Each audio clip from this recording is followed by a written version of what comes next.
শরৎচন্দ্র চট্টোপাধ্যায়ের দেওঘরের স্মৃতি গল্পটির নাম পাল্টে এবং ঈষৎ পরিমার্জনা করে এখানে অতিথির স্মৃতি হিসেবে সংকলন করা হয়েছে। শরৎচন্দ্র চট্টোপাধ্যায়। চিকিৎসকের আদেশে দেওঘরে এসেছিলাম বায়ু পরিবর্তনের জন্যে।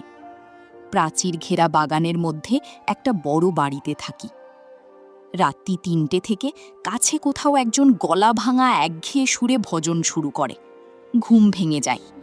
দোর খুলে বারান্দায় এসে বসি। ধীরে ধীরে রাত্রি শেষ হয়ে আসে। পাখিদের আনাগোনা শুরু হয়। দেখতাম ওদের মধ্যে সবচেয়ে ভরে ওঠে দোয়েল।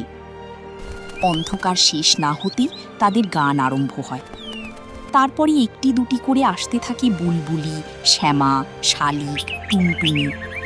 পাশের বাড়ির আম গাছে, এ বাড়ির বকুল কুঞ্জে, পথের ধারের অশ্বত্থ গাছের মাথায়।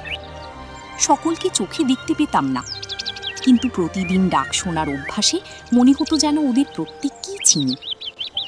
হলদে রঙের একজোড়া বেনি বউ পাখি একটু দেরি করে আসতো। প্রাচীরের ধারের ইউক্যালিপটাস গাছের সবচেয়ে উঁচু ডালটায় বসে তারা প্রত্যহ হাজিরা হেঁকে যেত। হঠাৎ কি জানি কেন দিন দুই এলো না দেখে ব্যস্ত হয়ে উঠলাম। কেউ ধরলে না তো? এদেশে ব্যাধির অভাব নেই, পাখি চালান দেওয়াই তাদের ব্যবসা।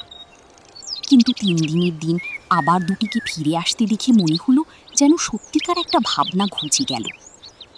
এমনি করে সকাল কাটে। বিকালে গেটের বাইরে পথের ধারে এসে বসি।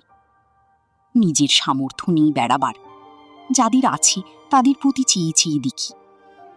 দেখতাম মধ্যবিত্ত গৃহস্থের ঘরে পীড়িতদের মধ্যে মেয়েদের সংখ্যাই ঢের বেশি। প্রথমেই যেত পা ফুলো ফুলো অল্প বয়সী একদল মেয়ে। বুঝতাম এরা বেরি বেরির আসামি। ফোলা পায়ের লজ্জা ঢাকতে বিচারাদের কত না যত্ন।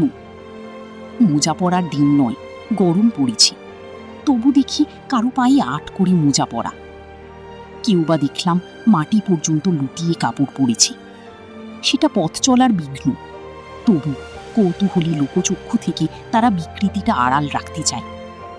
আর সবচেয়ে দুঃখ হতো আমার একটি দরিদ্র ঘরের মেয়েকে দেখে। সে একলা যেত, সঙ্গে আত্মীয় স্বজন নেই, শুধু ৩টে ছোট ছোট ছেলে মেয়ে। বয়স বোধ করি ২৪-২৫, কিন্তু দেহ যেমন শীর্ণ, মুখ তেমন পাণ্ডুর। কোথাও যেন এতটুকু রক্ত নেই। শক্তি নেই নিজের দেহটাকে টানবার।